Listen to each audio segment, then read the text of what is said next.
Welcome to Janapadam. ప్రతి వారం వివిధ ప్రాంతాల్లో ప్రజలు పడుతున్న ఇబ్బందులను, మౌలిక వసతుల లోపాలను కళ్ళగడుతున్నట్టు చూపిస్తున్నాం. ఆ సమస్యల పరిష్కార దిశగా అధికారులు, నాయకుల్లో చలనం తీసుకొస్తున్నాం.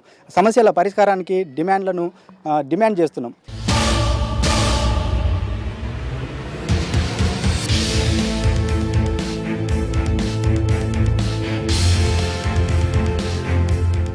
ప్రస్తుతం భోజగుట్ట ప్రాంత ప్రజల మనోగతాన్ని తెలుసుకుందాం. నిత్యం సమస్యలతో సావాసం చేస్తున్నటువంటి భోజగుట్ట ప్రాంతంలో ఉన్నాము.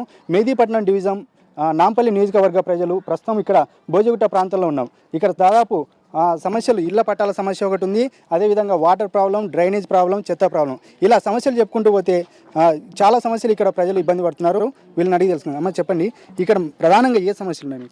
డ్రైనేజ్ చేసేవాళ్ళు రారు, చెప్పినా కానీ కూడా మేము చెప్పినా కానీ కూడా రారు, చెయ్యరు వాళ్ళు. మేము పిల్లగాని ఇంటికాడ మానిపించి 2 సార్లు మానిపించాలి, ఉసుకులు కొయ్యటోని కూడా మానిపించాలి, పండ్ల కొయ్యటోళ్ళని కూడా మానిపించాలి. మనిషి మానిపోతే 2-3 సార్లు పోతే వస్తారు, మంచిగా చేస్తారు. మళ్ళీ చెత్త అయితే ఊడిచి సఫాయిలు అన్నీ కాల్చేస్తారు, చెత్త ఎత్తుకొని పోరు. మోటార్ రాదు, ఏం రాదు. 20-30 ఏళ్ళు 40 ఏళ్ళకి దగ్గరకు వస్తుంది, మాకు పట్టాలు లేవు. నల్లలు కూడా తీసుకున్నాం కానీ సన్నగా వస్తున్నాయి నీళ్ళు. బిందెలు నిండాయి, ఏం నిండాయి, 10 నిమిషాలు నిడుస్తాడు, బంద్ చేసేస్తాం. నల్ల కనెక్షన్ల కోసం అధికారులకు ఏదైనా అప్లై చేయడం కానీ దాని బిల్లులు ఏదైనా కట్టడం లాంటివి జరిగిందా? గివే కట్టినాం సార్. ఎంత కట్టారమ్మా? 1000 రూపాయలు కట్టినాం సార్. కరెంట్ బిల్లు వస్తుంది? కరెంట్ బిల్లు అయింది, ప్రతి నెల వస్తూనే ఉంది మాకు. ముఖ్యంగా ఇక్కడ ఇళ్ల పట్టాల సమస్య ఉంది, నీళ్ళది అంటున్నాను. నీళ్ళకు చాలా ప్రాబ్లం ఉంది మాకు. పిల్లలు స్కూల్కి పోరు, నీళ్ళ గురించి బిందెలు తీసుకొని బస్తీకి పోయి మేము అడుక్కొచ్చుకోవాలి. ఎవరింటి ముంగలన్నా జర దొడ్డుకు వస్తే మేము నీళ్ళకని పోతే వాళ్ళు బిందెలు తీసి పారేస్తారు. మాకే నీళ్ళు లేవు, మీకేమి ఇవ్వాలని అంటారు. మాకైతే నీళ్ళకి చాలా ఇబ్బంది. స్కూల్ పిల్లల్ని మానిపించుకోవాలి, పిల్లల్ని ఇంటికాడ పెట్టి మరి మేము నీళ్ళు తెచ్చుకోవాల్సి వస్తుంది. పట్టాలది ఎట్లా మేము ఏగుతున్నాము, 20 ఏళ్ళ నుంచి 40 ఏళ్ళ నుంచి మేము ఏగుతూనే ఉన్నాము. అన్నీ ఒక్కటొకటి ఉన్నాయి, అవే గుడిసెలు ఉన్నాయి. ఆ గుడిసెలు కూలినా కూడా మేము అట్లనే ఇదైపోతున్నాం. రేకులు అడ్డం పెట్టుకొని అవి పెట్టుకొని వస్తుంటే అన్ని నల్ల కనెక్షన్లు అవి కనిపిస్తున్నాయి కదా, నీళ్ళు వస్తున్నాయి. నీళ్ళు అస్సలు రావడం లేదు. 4 బిందెలు 2 బిందెలు వచ్చినాయంటే అవి మా గొప్ప అయిపోతుంది. ఇంకా 40-50 ఏళ్ళు సంవత్సరం పైకి ముందుకు మీది ఏమన్నా ప్రూఫ్ కావాలి అంటుండ్రు, కానీ మా అత్తగారు అవి ఏం పెట్టలేరు. ఇప్పుడు మా పిల్లలు కాలేజీకి పోతుర్రు, 50,000 60,000 ఏండ్లు 60,000 ఫీజులు ఉన్నాయి, అంతా మేము కట్టకపోను. మా పిల్లలు ఇంట్లో కూర్చుంటున్నారు. 60,000 70,000 हमारे को फीस पूछ रहे, तभी वो फीस हम नहीं बन सक रहे. तो कास्ट लेने गए तो उन लोग हमारे को आरडीओ ऑफिस मैडम क्या बोल रहे, अगर तुम्हारे से बनना नहीं होता तो बच्चों को काम से लगाओ बोल रहे. अब हम आगे बढ़ना नहीं और पढ़ के बड़े होना नहीं. हम लोग कौन बोला ऐसा? आरडीओ ऑफिस में बोले वैसा. आरडीओ ऑफिसर कौन? आरडीओ ऑफिसर का नाम क्या है? नाम तो नहीं मालूम. हम लोग आते नाम पूछे तो उन लोग हमारे को नाम नहीं बताते. फाइल देखने गए तो फाइल भी नहीं बताते. तुम लोग वहाँ ठहर के बात करो बोलते. अंदर जा नहीं सकते, अंदर जाके उनकी फाइल नहीं देख सकते. नाम क्या है क्या नहीं, कौन से डेट को हमारी फाइल आई, वो देखने गए तो अंदर नहीं आने देते हम लोग को. చెప్పండి అమ్మా, మీరు అంటే ఏంటి మీ సమస్య? ఇప్పుడు ముఖ్యంగా ఇప్పుడు మీరు ఏదో పట్టాలు పట్టుకున్నారు, ఏంటి ఇవి? కాస్ట్ కోసమే నింపి మా బాబుకి ఇచ్చిన, నేను ఇస్తే మళ్ళీ రిటర్న్ వచ్చింది. 2 సారి 3 సారి వచ్చినాయి కాస్ట్ సర్టిఫికెట్ కోసమే. 6 నెలలు 7 నెలలు అయిపోయింది. ఇదిగోండి 6 నెలలు అప్లై చేసి మళ్ళీ రిటర్న్ కి వస్తున్నాయి. మేము నింపి సర్టిఫికెట్ కోసమే నింపినా సార్, మళ్ళీ రిటర్న్ వచ్చినాయి. 3 సారి 4 సారి నింపినా నేను. ఇదిగోండి సిల్క్లు కూడా ఉన్నాయి. వీటికి అమౌంట్ కట్టారా? ఎంత కట్టారు? అంటే 1000 రూపాయలు ఖర్చు అవుతాయి సార్ మొత్తం మాకు. సిగ్నేచర్ అది ఇది అంటే 1000 రూపాయలు, ట్రిప్ కి 1000 రూపాయలు ఖర్చు అవుతాయి. ఇది వరకు ఇంకా 5 ఏళ్ళ ఖర్చు అయింది. నాకు 3 పిల్లలు. పిల్లలకి క్యాస్ట్ సర్టిఫికేట్ ఇప్పటివరకు రాలేదు. 3కి కట్టాలంటే మా ఇద్దరిది పాత ఉన్నాయి, నడవాయని అంటున్నారు. పిల్లలకు లేదు. ఇప్పుడు తెలంగాణ కాస్ట్ కావాలని అంటున్నారు.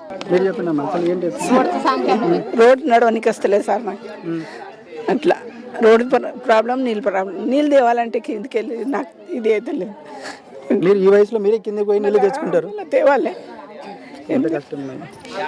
ఇట్లా కిందికి వెళ్తే ఏం మోసుకోవాలి అంటే ఇది అయితే లేదు సార్. నీళ్ళు ప్రాబ్లం, రోడ్ ప్రాబ్లం చాలా ఇది అవుతుంది. నడవడమే కష్టంగా ఉంది, అలాంటిది మీరు ఈ వయసులో ఇప్పుడు పై కింద నుంచి నీళ్లు మోసుకుంటూ వస్తారు. తేవాలి లేకుండా అట్లా అని కూర్చోవాలి. మళ్ళీ ఏం తాగాలి, ఏం చేయాలి నీళ్ళు.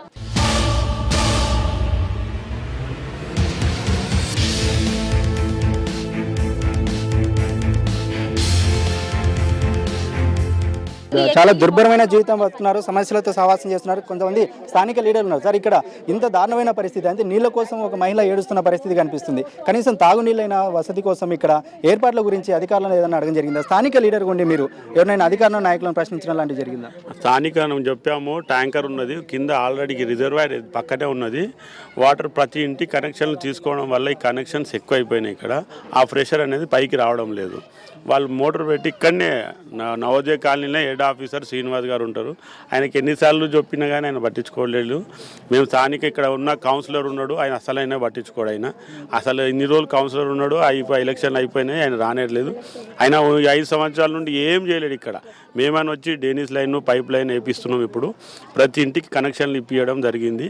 ఇంకో కొన్ని రోజులలో ఒక వాల్ అనేది రిజర్వాయర్ షేక్పేట్ నాల దగ్గర థర్డ్ ఫేజ్లో ఆ కనెక్షన్కి ఇట్లా వచ్చిందంటే ప్రతి ఒక్కరికి నల్ల కనెక్షన్లో ప్రస్తుతం నల్ల కనెక్షన్లు అన్నీ ఇక్కడ కనిపిస్తూనే ఉన్నాయి, కానీ అది వాటర్ రాని పరిస్థితి. అంటే కనెక్షన్లు ఉన్నా కానీ వాటర్ రానప్పుడు ఎందుకు? అది థర్డ్ ఫేజ్లో వాటర్ అనేది ఇప్పుడు రిజర్వాయర్లో ఉన్న వాటర్ అనేది అన్నీ అయిపోయినాయి. మీకు తెలిసే ఉంటుంది, హిమాయత్ సాగర్ అండ్ గండిపేట రెండు ఆరిపోయిన నీళ్ళు లేవు. మనకు వచ్చేటి కృష్ణా గోదావరి నుండి వస్తున్న వాటరు ఆ థర్డ్ ఫేజ్ వల్ల వచ్చిందంటే ఈ ప్రతి ఒక్కరికి నల్ల కనెక్షన్లు అయితే ఇచ్చేసారు. ఆ వాటర్ అనేది సప్లై అయిందంటే ప్రతి ఒక్కరికి పైకి వాటర్ వస్తుంది. ఇక్కడ స్థానిక బీజేపీ నాయకుడు ఉన్నారు, ఇప్పటివరకు ఆయన కౌన్సిలర్ ఉన్నాడు, ఇప్పటివరకు ఏం పట్టించుకోనే లేడు.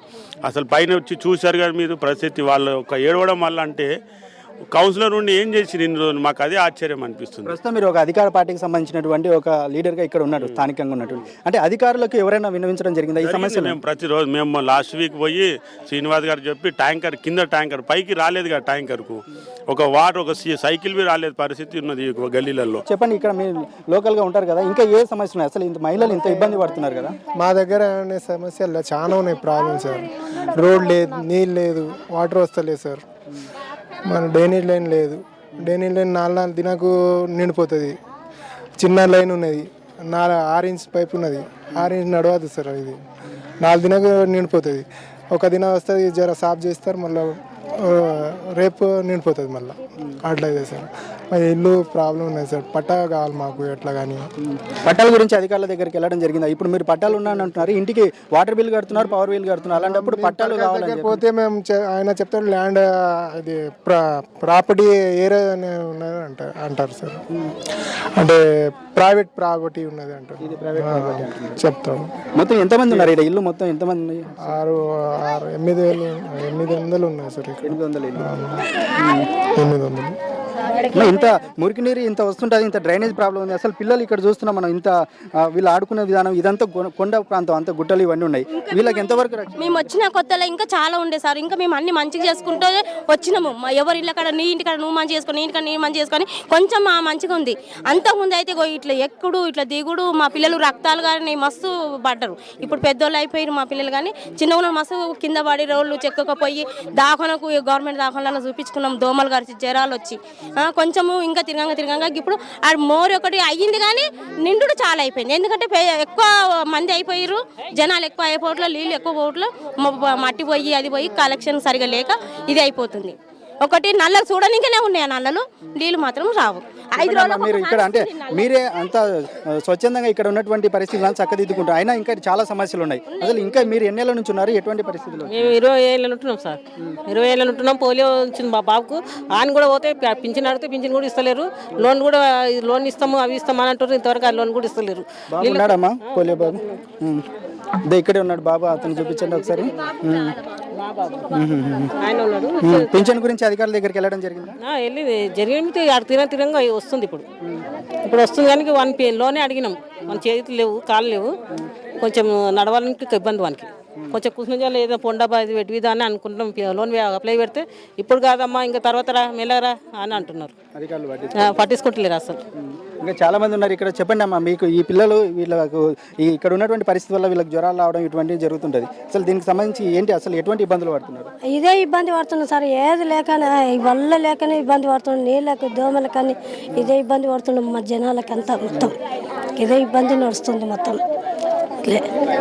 అంటే చిన్న బ్రేక్ తీసుకుందాము. ఇక్కడ ఇంకా చాలా సమస్యలు ఉన్నాయి. సమస్యలు ఉన్నటువంటి ప్రాంతం ఎక్కడైతే వాటర్ ప్రాబ్లం ఉందో, అదేవిధంగా మొత్తం చెత్తా చెదారం పేరుకుపోయిందో, ఇంకుడు గుంతలు ఉన్నాయి, అవన్నీ ఇప్పుడు ప్రత్యక్షంగా అక్కడికి వెళ్ళే ప్రయత్నం చేద్దాం. ఇంకా సమస్యలు, ఇంకా ప్రజల నుంచి ఎటువంటి సమస్యలు ఉన్నాయో ఇంకా తీసుకొద్దాం. చిన్న బ్రేక్ తీసుకుందాం.